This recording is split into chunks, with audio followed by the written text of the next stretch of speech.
Adam longed for. And to be specific, it was the opposite of what he was.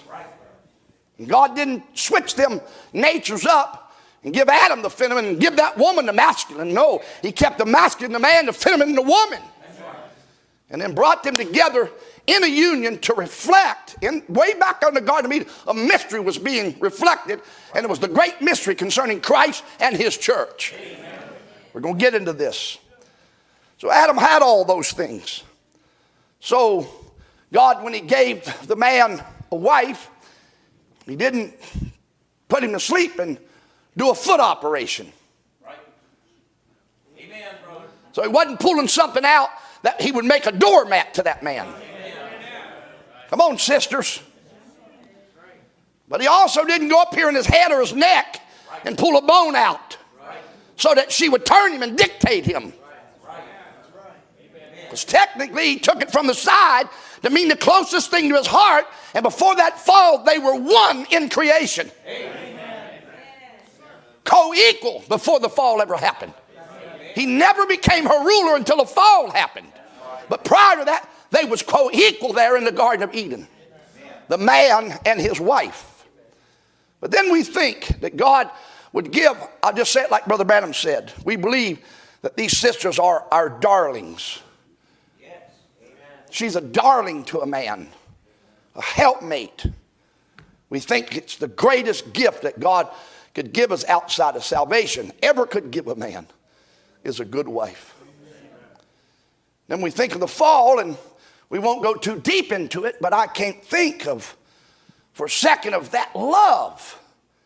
Not just, and I do believe every love that we talked about this morning, that was not the love that Paul was preaching here, but every sense of love that a man could feel, phileo, eros, or agape, those different type of loves, Adam could feel those. And be, now I got it where Brother Branham says it. That it wasn't just agape, but he had that phileo for that woman too. And then we find that, the prophet says that, what took place in the Garden of Eden. And then we say, as we said this morning, God gives us this little paradise, this home between this husband and wife. What a beautiful thing. Amen. And not just a house, but a home. A place where the atmosphere is right. Well, the prophet said when evening time come, Papa God could come down and kiss both of them on the cheek. Can lay them down to sleep and say, how's my children? How was your day? Oh, fellowship. Then the door somehow got open. And the enemy climbed under the walls of the word. While maybe the man was away, here comes the hater of that union. The one that loves to see home life wrecked up. The one that loves to bring division between a man and his wife. Any spirit that wants to separate a man and his wife is not from God, it's from hell. Lucifer come down in that Garden of Eden. Just like God would use Adam and put that spirit man in a body, make him God of the earth. Lucifer didn't come down there as a spirit. He found an instrument to work through. And it was what we call the serpent. Which wasn't no snake crawling in some tree. Some boa stricter or anything else. It was a beast that stood upright like a man and talked and could carry on a conversation. Somebody say, preach on. That's why I say you don't, ladies, and I'm not preaching to you, but I just got to say it. You cannot let a voice that's contrary to your husband or the words creep into that home. Amen. Social media is one of the most damnable thing there is to home life today.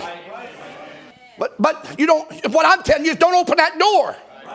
But somehow that enemy came right down in the Garden of Eden, crept right into Adam's living room. And started carrying on conversations with his wife.